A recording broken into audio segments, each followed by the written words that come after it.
پھر آپ نے فرمایا کہ ممبر ید الحوض، میرا جو ممبر ہے یہ حوض کوثر پر قائم ہے، میرا ممبر میرے حوض پر قائم ہے، ممبر یا حوض، میرا ممبر میرے حوض پر قائم ہے۔ یہ ارشاد تھوڑا سا غور کی دعوت دیتا ہے۔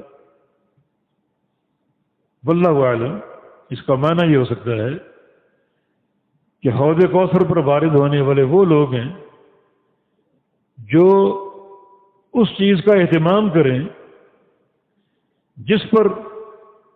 جو اس ممبر کو جگہ دے رہا ہے، یہ ممبر حوض پر ہے، اور اللہ تعالیٰ قیامت کے دن حوض کوثر کا پانی ان لوگوں کو عطا فرمائے گا جنہوں نے اس ممبر کا دنیا میں اہتمام کیا۔ ممبر پر اہتمام کرنے کا معنی، ممبر جو مرکز ہے بیان حق کا، نشر کتاب و سنت کا، رسول اللہ صلی اللہ علیہ وسلم کی خالص تعلیمات کا، جنہوں نے اس ممبر سے بیان ہونے والی تعلیمات اور کتاب و سنت کو اپنا لیا، انہیں اللہ رب العزت حوض کوثر کا پانی عطا فرمائے۔ اور جن لوگوں کے تعلقات میں ملاوٹ آ گئی، فلاں کا قول، برادری، ماں باپ، آبا و اجداد، فلاں پیر، فلاں مرشد، فلاں امام، ملاوٹ آ گئی تو یہ بدعتی لوگ حوض کوثر سے محروم ہیں۔ اور اس کی تفصیل بخاری مسلم کی احادیث میں موجود ہے۔ جب نبی علیہ السلام نے فرمایا کہ میرے اس حوض پر کچھ لوگ آئیں گے لیکن اختلجوا دونی، میرے پاس پہنچنے سے پہلے انہیں گرفتار کر لیا جائے گا، رک جاؤ، تم آگے نہیں جا سکتے، تم اس حوض کے قابل ہی نہیں، ان کو روک دیا جائے گا۔ میں کہوں گا امتی امتی، میری امت ہے، انہیں کیوں روکا جا رہا ہے؟ تو جبریل امین فرمائیں گے کہ انک لا تدری ما احدثوا بعدک، آپ نہیں جانتے انہوں نے آپ کے بعد اس دین میں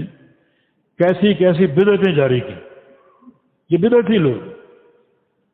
وہ ایمان لائے، کلمہ پڑھا،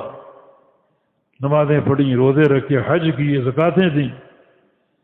مگر ان کے عمل میں بدعات شامل تھی، ان کے منہج میں بدعات شامل تھی، ان کے عقیدے میں بدعات شامل تھی، ان کے علائق میں بدعات شامل تھی، یہ اس حوض کوثر کے قابل نہیں ہے۔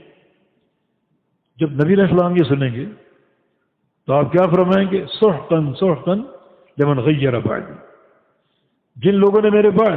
میرے دین کو تبدیل کیا، یہ سازش کی، بدعات کو شامل کر کے دین کو تبدیل کرنے کی سازش کی۔ دین تبدیل نہیں ہو سکتا۔ انا نحن نزلنا الذکر وانا له لحافظون، اس دین کو ہم نے اتارا ہے، ہم اس کی حفاظت کریں گے، کوئی دنیا کی طاقت دین کو تبدیل نہیں کر سکتی۔ انہوں نے کوشش کی، یہ سازش نے کی، انہیں مجھ سے دور کر دو۔ وہ نبی جو امت کی شفاعت کا حریص ہے، امت کی بخشش کا حریص ہے، بدعت اتنا بدترین عمل ہے کہ آپ فرمائیں کہ دور کر دو ان کو، میری نظروں سے اوجھل کر دو۔ تو ان دونوں حدیثوں کا مضمون ملتا ہے، ممبر علی حوض، کہ میرا ممبر میرے حوض پر قائم ہے، تو کل اگر حوض چاہیے